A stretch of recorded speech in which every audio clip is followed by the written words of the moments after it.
Welcome to Superhero Pow. I'm your host nerd, Tom Fremden. How are you today? You know, I was watching Batman Forever the other day. I know that's wrong of me, but actually, I don't hate the movie. And are you ready for an extremely unpopular opinion? Val Kilmer is my favorite Batman.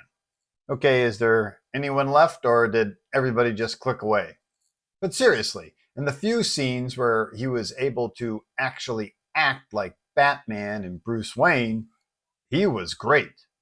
Mind you, he does have that mole on his cheek, and if there's anywhere on Bruce Wayne's body where there shouldn't be a mole, it's his frickin' cheek, right? But to the movie itself, boy, as Jim Carrey famously said, is that over the top? I mean, Tim Burton really went with the whole gothic flair, but Joel Schumacher just covered it all with neon graffiti and lights, as if it wasn't busy enough looking already. And the Batmobile is the worst. Just X-ray ugly in my opinion. Because also in my humble opinion, Adam West and Michael Keaton have the best looking Batmobiles. I didn't think anything could equal Adam's car until I saw Keaton's. And yes, I'm giving the wrong people credit, but I'm using West and Keaton as descriptive markers, okay? Not the guys who made the car.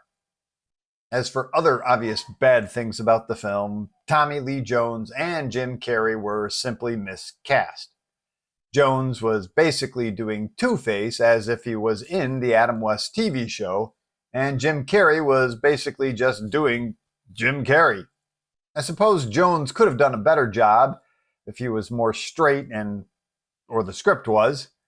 And since then, Carrey has shown himself to be a good actor as well. But moreover, everyone knows that Billy D. Williams should have been Two-Face. Everybody also knows that Robin Williams should have been the Riddler. I mean, talk about a guy born to play the role. Relatively speaking, I don't know if there was anybody out there who could ever play the Riddler as good as Frank Gorshin, who could switch back and forth between, glee of the situation and deadly seriousness of the situation as well. I don't think Carrey particularly did a good job of that, and where I think Williams could have probably easily have done that. Warner Brothers really screwed up pulling Williams from that role. As for Billy D. Williams, Burton, you replaced him with Christopher Walken with Max Schreck? Granted, Walken was good, but we wanted to see Billy D. Williams. And even though Joel Schumacher didn't want to cast him either, I think he would be hard-pressed to turn Billy D. Williams down if he had already starred in the previous two films. I think he would have been locked in at that point. As for Chris O'Donnell, he was good, but maybe a little too old. Granted, I assume they wanted to get away from the kid angle, but hiring somebody who's just about as big as Batman is? No, that's a bad idea. Who should they have cast instead? I don't know, Freddie Prinze Jr. maybe? Though he is tall. I know Tim Burton was looking at Marlon Wayans, but, he's kind of tall too. And I don't know, who else was there at that time? Matt Damon, Jude Law? I mean, who do you think? But, the one thing that really struck me as I was rewatching the movie the other day is something that I see like almost nobody talk about. And it really stuck out like a sore thumb to me in the film, which is Nicole Kidman's character is a frickin' psycho. I mean, right? I suppose there's just so much going on in the movie that I never really noticed it before. But wow, serious stalker vibes here. I mean, Kim Basinger's Vicky Vale may have been crushing on Batman too, but nowhere near the level Chase Meridian was. It made me think that she should have turned into Poison Ivy. In fact, I understand she wanted to be Poison Ivy, but Joel Schumacher said no, 2 villains was enough. But if you're familiar with Poison Ivy's original origin, before Neil Gaiman tweaked it to make her a plant girl, Poison Ivy was just a crazy chick who had the hots for Batman. When he rejected her, she turned into a vengeful supervillain. So the only difference between Chase and Poison Ivy is that Batman actually hooked up with Chase. Seems to me it would have made a lot more sense for Batman to reject Chase, because she's a psycho stalker, so then she would become Poison Ivy. Though I suppose that's kind of misogyny now, right? I mean, You can't have a girl go nutso just because a guy breaks up with her, right? Well, either way, I think that's how I'm going to view her character from now on. She's Poison Ivy Light who seduces Batman. The Poison Ivy we did get in Batman and Robin is a frickin' train wreck. But then everything about that movie is just a train wreck. Joel Schumacher basically doubled down on everything we hated in Batman Forever when he made Batman and Robin. So, yikes all around.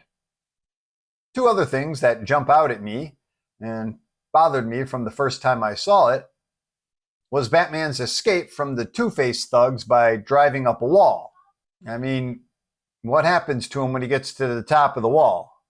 Did he just leave the Batmobile just hanging there all night, or like what? Also, there was the scene of Batman jumping out of a fountain. I remember seeing it in the trailer thinking, wow, what a cool shot. And then when the film came out, they used a completely different angle. It's a straight-on shot, which I don't like as much because it kind of flattens the leap, doesn't really show where he's going and where he's landing. I mean, he's coming into camera, but I don't know, I like the other shot better. What do you think? Well, either way, it's small potatoes, I guess. But I did say I like the movie overall. It's riddled with flaws, pun maybe intended, not sure. But even with the flaws, I still think the movie is well made.